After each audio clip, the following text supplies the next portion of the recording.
Els que heu de canviar les circumstàncies que ens han portat a la situació actual sou vosaltres. Aquí hi ha moltes coses que no funcionen i algú les ha d'arreglar.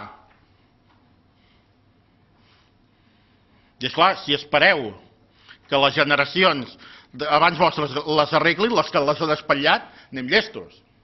És evident que els joves podem produir més i podem produir com els noruecs, però el que no farem és fer-ho en les condicions dels xinesos. Per tant, si volem que produïm més, si volem doncs, avançar, fem-ho també en condicions laborals. No considerem els joves un grup a protegir, no és una espècie a protegir, sinó que és una espècie que no necessita protecció. No necessitem protecció? Jo crec que sí, i crec que molta. Potser vostès són de la tesi que els mercats es regulen sols i hi ha diversa gent que ho defensa i això que ha acabat generant?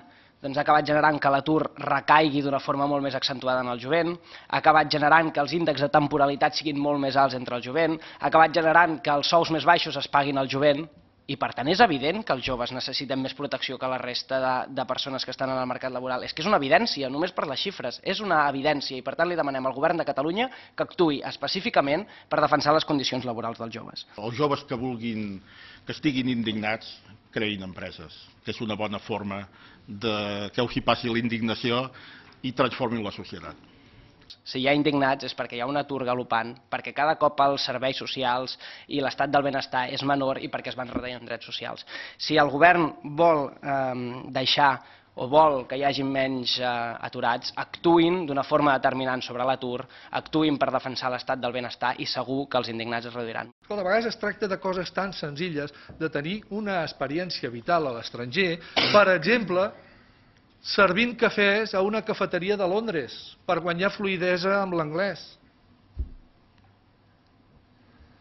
Aquí estem en una compareixença i no es pot fer aquesta dinàmica, però a mi m'agradaria que aixequessin la mà qui té fluïdesa amb l'anglès suficient en funció de la que ell considera que hauria de tenir. Perquè si no, agafen el primer vol a Londres i a servir cafès. Si abans estava preocupat, ara ho estic molt més.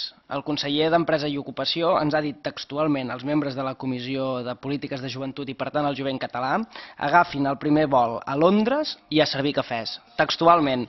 I en segon lloc, el senyor secretari d'aquest mateix departament, amb un 50% d'atur, ha insistit en que no calen mesures concretes de protecció pels joves.